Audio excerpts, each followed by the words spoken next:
गुरुदेव। जय गुरुदेव नाम किसका? प्रभु का।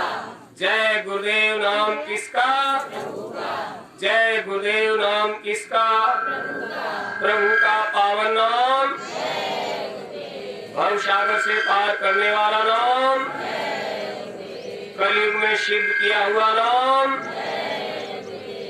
जय गुरुदेव।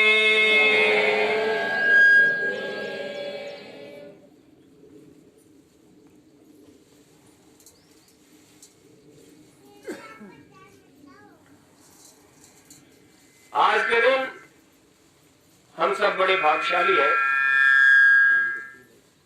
जो अपने जीवन में से थोड़ा सा समय निकालकर गुरु महाराज के दरबार में हाजिर नाजिर हुए हैं। आज मुक्ति दिवस का पावन पर्व है। मालिक की दया से कितनी भी विषम परिस्थितियां नहीं हो, लेकिन गुरु महाराज के दरबार में आपकी हाजिरी होती रही और गुरु महाराज के दरबार का कोई भी काम आज तक रुका, वो मालिक का काम है।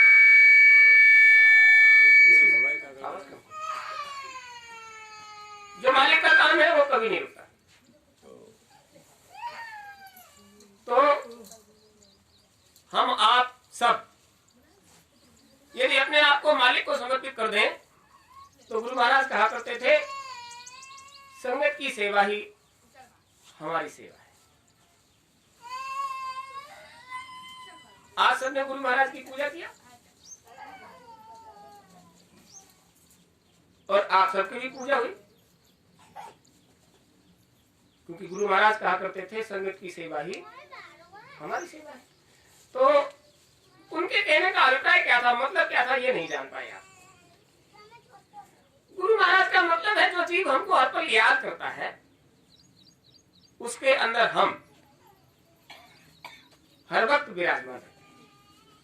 आप जिस समय गुरु महाराज को याद करते हो तो उनकी दया की धार आप पर उतर कर आती है। सत्य स्वरूपी संग है कभी न होते दूर, धीरज चित्त में राखिए दिखेगा सत्य।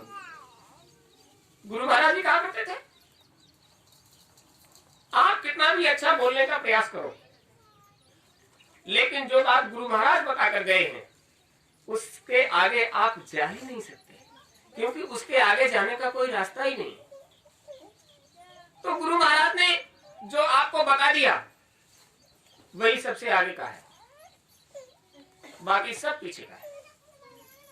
हम आप सब जो प्रयास करते हैं, मालिक ने आदेश किया बच्चा जाओ ये काम अनवरत करते हैं ना, ये जो हम और आप करते हैं वो सिर्फ उसका उद्देश्य ये है कि गुरु महाराज के प्रति हमारी श्रद्धा, हमारा विश्वास, हमारा प्रेम जगा रहे। क्योंकि बहुत लंबे समय तक अगर सत्संग न सुना जाए तो धीरे धीरे गुरु महाराज की बातों पर इस संसार की माया का पर्दा पड़ जाता है और आप जिस काम से शरीर लेकर आए हो वो काम पीछे रह जाता है और संसार आगे हो जाता है। इसलिए समय के अनुरूप सबको काम करना चाहिए और जिसने समय की कदर नहीं की, समझ लीजिए समय भी उसकी कदर करने वाला नहीं। तो गुरु महाराज की मौत से आज हम आप सबको अवसर मिल गया। मुक्ति दिवस का कार्यक्रम सबने गुरु महाराज के ध्वजा को अच्छे से फहराया, गुरु महाराज का पूजा किया। आज 23 मार्च है, मालिक की मौज हुई। वैसे तो ज्योतिष में 3, 13, 23 अंकों को निषिद्ध माना जाता है, लेकिन महात्मा पतित पावन होते हैं। जिसे संसार स्वीकार नहीं करता उसे महात्मा स्वीकार कर। जिसमें संसार को ऐतराज होता है, परहेज होता है, जिस गंदगी को संसार नहीं धो सकता, महात्मा उस गंदगी को धोकर, उसको धोकर उसकी निर्मलता सफाई के लिए प्रयास करके और आपको उज्जवल कर देते हैं। सही पूछो तो गुरु महाराज ने एक बार ये कहा था, बच्चा अगर तुम्हारे जीवन चरित्र को तुम्हारे सामने खोलकर दिखा दिया जाए कि तुम कितने अच्छे हो, तुमने जीवन में क्या क्या किया है, तो एक बार पर्दे पर खोलकर दिखा दूं सबके सामने, तुम दोबारा यहाँ लौटकर, क्योंकि तुम जानते हो कि तुम्हारे अंदर क्या क्या तुमने क्या किया है जीवन में, तुम कैसे हो, तो महात्मा सब कुछ जानते हैं और फिर भी उस पर पर्दा डालकर और तुम्हारी निर्मलता के लिए, सफाई के लिए, शुद्धता के लिए, पवित्रता के लिए प्रयास करते रहते हैं, अनवरत प्रयास करते हैं। कभी आप सोचने लग जाओ चलो आज नहीं कल कर लेंगे, जो गुरु महाराज ने बताया है वो करना ही तो है, कल से कर लेंगे, परसों से कर लेंगे, या जब समय मिलेगा तब कर लेंगे। तो आपको एक बात बताते हैं, हम और आप तो साधारण प्राणियों में हैं, मालिक ने हमको अपना लिया इसलिए असाधारण हो गए, बिल्कुल साधारण थे, और जब से मालिक ने अपना लिया तो आप अपने मन में अपने आप को असाधारण महसूस करने लगे। अब हम कोई साधारण आदमी थोड़े ही है, हमको गुरु महाराज ने अपना कर वो चीज बताई है जो दुनिया में बहुत कम जीवों के पास है। जिस काम के लिए मनुष्य का शरीर धारण किया जाता है वो भेद आपको मिल गया है, इसलिए आप अपने आप को अपने मन में साधारण महसूस नहीं करते। और जो लोग वास्तव में गुरु महाराज के संपर्क में नहीं आए हैं और उन्होंने इस माया के देश में कुछ माया से प्रेम करके कुछ उसकी नियामतें बख्शिश कर ली हैं, कुछ पा लिया है, वो लोग समझते हैं हम साधारण नहीं, हम असाधारण हैं।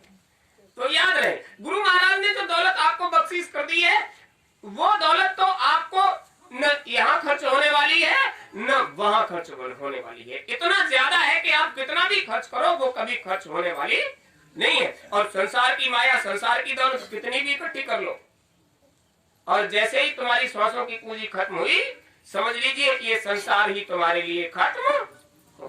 कितना भी इकट्ठा कर लीजिए, जिस दिन श्वासों की पूंजी और तुम्हारे हाथ से छूटी तो ये सारी धन दौलत, गाड़ी घोड़े, रथ रब्बे, जो कुछ तुमने जोड़ा पजोड़ा है वो तुम्हारे लिए उसी दिन खत्म।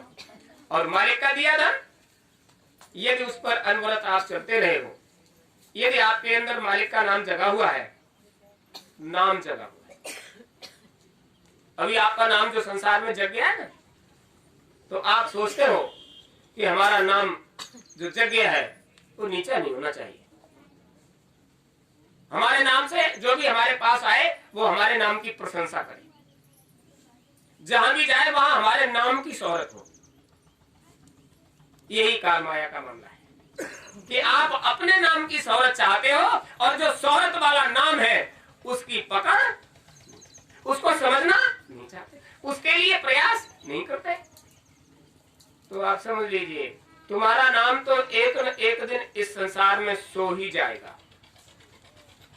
अगर जगे हुए नाम का सहारा नहीं लिया तो ये नाम जब सो जाएगा तो तुम्हारा अस्तित्व संसार से बिल्कुल खत्म। और जगे हुए नाम का सहारा लिए रहोगे तो युगों युगों तक आप इस संसार में याद किए जाते रहोगे। क्या ज्यादा धनी मानी थे बोलो? मीरा, दादू, पलटू, सुदासी, गोस्वामी जी महाराज, राधा स्वामी जी महाराज, जो भी आए संसार में, अगर उन्होंने जगे हुए नाम का सहारा लिया तो उनका नाम आज सबके सामने गर्व के साथ लिया जाता है। ये लोग, ये बड़े महापुरुष थे, इन्होंने जीवन में कुछ धारण किया। कुछ लोग तो ऐसे थे जो दाल रोटी के लिए भी परेशान रहते थे, लेकिन उन्होंने उस जगे हुए नाम का सहारा लिया तो आज उनके नाम को तुम याद करते हो। लाखों राजे महाराजे इस संसार को भोग कर चले गए और उनका कहीं नामो निशान नहीं। तो ये संसारी दौलत कब तक काम करेगी?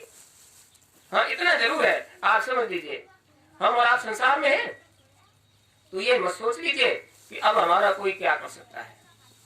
ये काल का देश है और तुम्हारा जो वो कर सकता है उसको, उसके बारे में तुम जानते भी नहीं।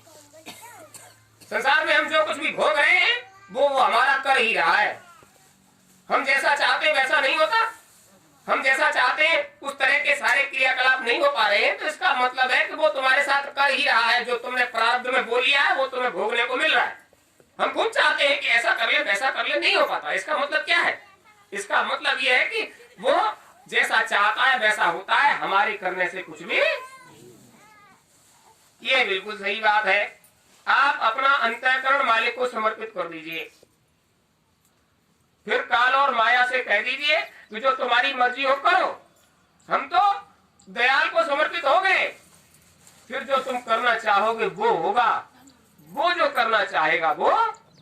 क्योंकि जब तुम अपने आप को दयाल को समर्पित कर दोगे, तो जब दयाल के प्रति समर्पण होता है तो दयाल का सीधा कहना है, जिस दिन बच्चा तुमको अपनाते हैं उस दिन एक हाथ तलवे के नीचे और एक हाथ तुम्हारे सर के ऊपर, ऐसे तुम्हारी रक्षा सुरक्षा करते हैं। तो जब दयाल का हाथ तलवे के नीचे और सर के ऊपर हो तो उसके बीच में किसी की चल सकती है? नहीं चलती। और नहीं चलती का मतलब यह है कि जितना तुम्हारा समर्पण होता है मालिक उससे ज्यादा तुम पर दया करते हैं और उसका लाभ लेते हो, और उसका लाभ आपको मिलता है। तो आप समझ लीजिए बड़ी बात। वो ज्यादा अंदर रखा उसको रखा नहीं, उसको मत निकालिए, तो इसमें डालने लायक नहीं। बैठ जाइए आप। तो हम और आप मालिक के प्रति जो समय लेकर बैठे हैं, गुरु महाराज ने यही मांगा था। क्या कहा था? बच्चा तुम हमें समय दो, 1 घंटा सुबह 1 घंटा शाम, सप्ताह में 1 दिन सत्संग में समय निकालिए। सेवा जिस तरह से भी कर सकते हो, तन से मन से धन से जहां भी कर सकते हो, और गुरु महाराज के नाम से ही तो कर रहे हो। प्रेमी दूर दूर से आते हैं, चर्चा करते हैं, वो फलाना भैया ऐसे कर रहे हैं, वो फलाना भैया ऐसे कर रहे हैं। प्रसन्नता का विषय है, वो मालिक के नाम से कुछ तो कर रहे हैं। उनकी चर्चा करने से पहले विचार करिए कि वो कम से कम ऐसा तो कर रहे हैं, हम तो कैसा भी नहीं कर पा रहे हैं। एक प्रेमी इधर कार्यक्रम करने आए थे, उनके सामने लोगों ने चर्चा किया, तो उन्होंने ये कहा, भैया आप लोगों की बातों से ऐसा लगता है जैसे हमारी संगत में प्रेमियों में कुछ अनबन है। ऐसी बातें क्यों करते हो? जो कुछ कर रहा है उसमें मदद सहयोग नहीं करते और तुम उनकी निंदा बुराई करते हो। भाई ये तो विचार करो, वो कुछ तो कर रहा है, वो कुछ तो कर रहा है, तुम उसका सहयोग नहीं कर सकते तो कम से कम उसकी निंदा बुराई तो मत करो। तो बड़ी बात, जो भी गुरु महाराज से जुड़ा हुआ प्रेमी पूरे संसार में जहां भी है, अगर गुरु महाराज के नाम से कुछ भी कर रहा है तो आप समझ लीजिए वो अपने लिए नहीं कर रहा है। गुरु महाराज की जो मौज मर्जी है उसी के हिसाब से वो कर रहा है, और उसका जितना सहयोग कर सकते हो करो, ये बड़ी बात है। हमारे गुरु महाराज खूब सत्संग सुनाते थे और बाद में सबसे पूछते थे, बच्चा ये बताओ, हमने किसी की निंदा बुराई की? किसी देवी देवता की, पीर पैगंबर की, कर्मचारी अधिकारी की, समाज के किसी प्रतिष्ठित आदमी की? तो सब कहते थे नहीं। इसका मतलब क्या है? महात्मा का काम है, जो उनको सौंपा गया है वो करें, तो निंदा बुराई का उनका काम ही नहीं है। तो जो भी महात्मा से जुड़कर जो कुछ कर रहा है तो खूब गांठ बांध लीजिए, तेरी सत्ता के बिना हे प्रभु आनंद मूल, पत्ता तक हिलता नहीं, खिले न एको फूल। उनको जिस जीव को जहां पहुंचाना है उसके मन में वही भाव पैदा होंगे और वहीं पहुंचेगा, और जहां नहीं पहुंचाना है उसके मन में ऐसे भाव विचार बना देंगे कि वो वहां नहीं पहुंचेगा। आपके भाव विचार ही आपके क्रियाकलापों का निर्धारण करते हैं। लेकिन ऐसा लगता है जैसे समय को आपने बांध लिया। आप हर काम में छाती ठोक कर सीना ठोक कर कह देते हो ऐसा करेंगे, ऐसा करेंगे, मतलब काल तुम्हारे बस में है। आज ऐसा करेंगे और कल ऐसा करेंगे, परसों के लिए ये काम निश्चित है, पहले से ही योजना बना लेते हो। एक बार क्या हुआ, महाराज युधिष्ठिर दान की प्रक्रिया का काम करते थे। सुबह जो भी प्रेमी आ जाते थे उनको दान देते थे, और जो भी आ जाता था जब आता था उसको दे दिया करते थे। कुछ न कुछ हम राजा हैं तो हमारा कर्तव्य है कि इच्छित याचक जो आए उसकी इच्छाओं को हम पूरा कर दें। महाराज राज्य के राजकाज में लग गए, तब तक एक प्रतिहारी ने आवाज लगाई, महाराज दरवाजे पर एक ब्राह्मण देवता खड़े। उन्होंने कहा बुला के लाओ। वो बुला के लाया, महाराज ने उसको नमस्कार प्रणाम किया। महाराज युधिष्ठिर ने कहा, कहो भैया कैसे आए, और जो काम कर रहे थे उसको कर रहे थे। तो उन्होंने कहा महाराज हमारी कुछ इच्छा थी, हम याचक हैं, कुछ दान पाने के लिए आए थे। तो उन्होंने कहा आपको कोई दूसरा काम तो नहीं है? बोले नहीं नहीं, कोई दूसरा काम नहीं है। तो देखो हम अभी राज्य के काम में लगे हुए हैं, आप कल आ जाइएगा और समय से आ जाइएगा तो इच्छित जो आपकी इच्छित चीज है वो मिलेगी। और भीमसेन जी उनको बुला के लाए थे। भीमसेन जी को ये बात अच्छी नहीं लगी, ये याचक हमको मिल गया और हमने कहा तुम चलो हम अभी आते हैं, वहां भैया व्यवस्था कर रहे हैं राज्य की, तो उसमें चलो आप अभी आते हैं। और जब तक वो आए तब तक उन्होंने कह दिया कल आइएगा, कल देते हैं। अब बड़े भैया का मामला, वो कुछ कह नहीं पाए और जब वो लौटते हुए मिले बोले क्यों, क्या हो गया, कहाँ जा रहे हो? बोले महाराज ने ये कहा है कल आइएगा, तो हम कल आ जाते हैं। इसका क्या मतलब हुआ? आप याचक थे, भय की वजह से आप दरबार में प्रवेश नहीं कर रहे थे, तो हमने आपको बल दिया आप चलो। कहते ना भीमसेन ने भेजा है, और प्रतिहारी से कहा कि भीमसेन ने भेजा है, महाराज से मिलना है, तो उसने जाके सूचना कर दिया और हम आए तब तक आप लौट के जा रहे हो, ये मर्यादा के खिलाफ है। याचक दरवाजे से लौट कर नहीं जाना चाहिए। और महाराज ने ये कह दिया कल आइएगा। हाँ, ले गए और जहाँ प्रतीक्षा कक्ष था वहां उन्होंने बिठा दिया अतिथि कक्ष में, आप यहाँ बैठ जाइए थोड़ी देर। और सभी वाद्य यंत्र बजाने वालों को बुलाया और एक नगाड़ा खुद भी ले लिया और जोर जोर से बजाने लगे। अब वो जो बगल में काम कर रहे थे राज्य शासन व्यवस्था का, तो उनको बहुत व्यवधान होने लगा उसमें। उन्होंने पूछा ये उद्यम कैसे होने लगा? बोले पता नहीं महाराज, भीमसेन ने सभी वाद्य बजाने वालों को बुलाया है और खुद भी बजा रहे हैं, तो इतना तेज बजाने की क्या आवश्यकता है? अरे कि महाराज बड़ी मौज में है, भीमसेन कभी नहीं बजाते थे, लेकिन आज नगाड़ा खुद बजा रहे हैं और लोगों से भी बजवा रहे हैं और बड़े मांगलिक वाद्य बज रहे हैं, मंगल बाजे। उन्होंने काम बंद कर दिया और वे दौड़ कर पहुंचे। उन्होंने जाकर इशारा किया बंद करो बंद करो। भीमसेन ने बाजे बंद कर दिए। उन लोगों से भी कहा रुक जाइए, महाराज आ गए। क्या बात है, ये क्या कर रहे हो? ये इतनी जोर जोर से बाजे क्यों बजा रहे हो? बोले महाराज आज जीवन में पहली बार जिस काम को हमने देखा उससे हम प्रसन्न हो गए। हमें नहीं पता था कि आपके अंदर इतनी सामर्थ्य है। वो सामर्थ्य जब आज हमको पता चली तो हमसे रहा नहीं गया और हम मंगल बाजे बजाने लगे। आज तो हमारे भैया ने समय को भी जीत लिया। क्या मतलब? महाराज एक ब्राह्मण देवता हमको रास्ते में मिल गए थे, दीन गरीब थे। उन्होंने कुछ इच्छा जाहिर की तो हमने कहा हमारे महाराज वो सबको दान देते हैं, आप भी चलिए। इधर आए तो हमको थोड़ा काम था, हमने प्रतिहारी से कहा इनको महाराज से मिलवा दीजिए, तो वो आपके पास गया कुछ लेने। और आपने उससे क्या कहा? अभी हम काम में हैं, कल आइएगा। इसका मतलब है कल तक का समय तुम्हारे कब्जे में है, अब तुमने समय को तो जीत लिया। और आज पहली बार पता चला कि महाराज ने समय को जीत लिया, तो हमसे खुशी के मारे रहा नहीं गया। सो हम सबसे नगाड़े बाजे बजवा रहे हैं कि हमारे महाराज ने आज पहली बार ये जाहिर किया है कि महाराज ने समय को भी जीत लिया है। बड़े भाई ने छोटे भाई के सामने हाथ जोड़े, हमसे भूल हो गई।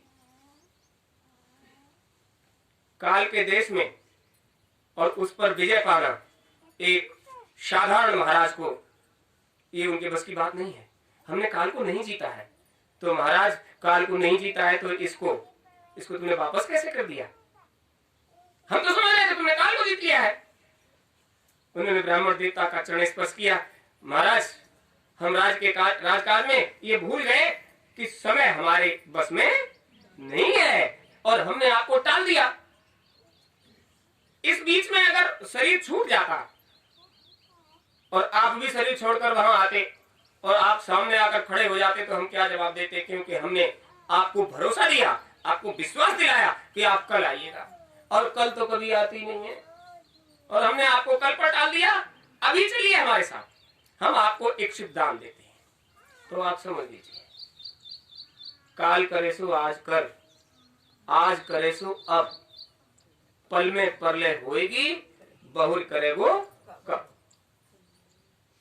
मुक्ति दिवस कार्यक्रम है। गुरु महाराज ने इस दिवस को मुक्ति दिवस क्यों रखा? जब तक आपको अपने कर्म बंधनों से मुक्ति नहीं मिल जाती, आप अपने घर वापस जा ही नहीं सकते। ये वो दिवस है जिस दिवस पर हमें संकल्प लेना चाहिए कि हमें कर्म बंधनों से मुक्त होने के लिए जितने प्रयास हो सकते हैं, जितने प्रयास हो सकते हैं, सब करने चाहिए। पिछली बार भी आपसे कहा था कि गुरु महाराज से जुड़े रहने के लिए सबको कुछ न कुछ ऐसा करना चाहिए जिसकी वजह से गुरु महाराज की याद हर वक्त बनी रहे।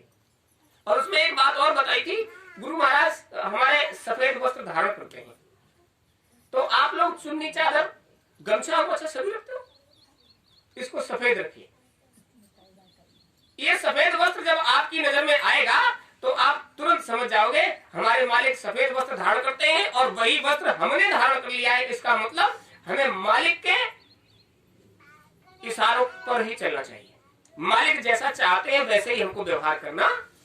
अब हुआ क्या, 1 वर्ष हो गया, भूल गए। भूल किसे गए? जो आपको इशारा किया गया था आपने उस बात को भुला दिया।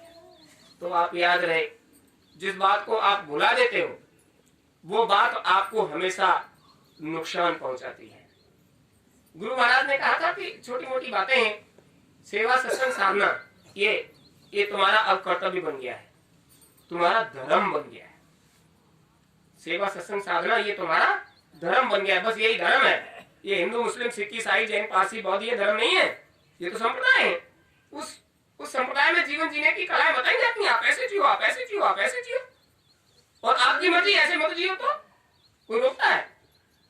लेकिन जिस भी शरीर में आप बैठे हो उसका धर्म क्या है? शरीर माध्यम खलु धर्म साधनम। धर्म साधन का माध्यम है आपका ये शरीर, और वो माध्यम मिलने के बाद भी आप उसके माध्यम से कोई काम नहीं करते। तो जिस देने वाले ने आपको ये शरीर दिया है वो जब कल आपसे ले लेगा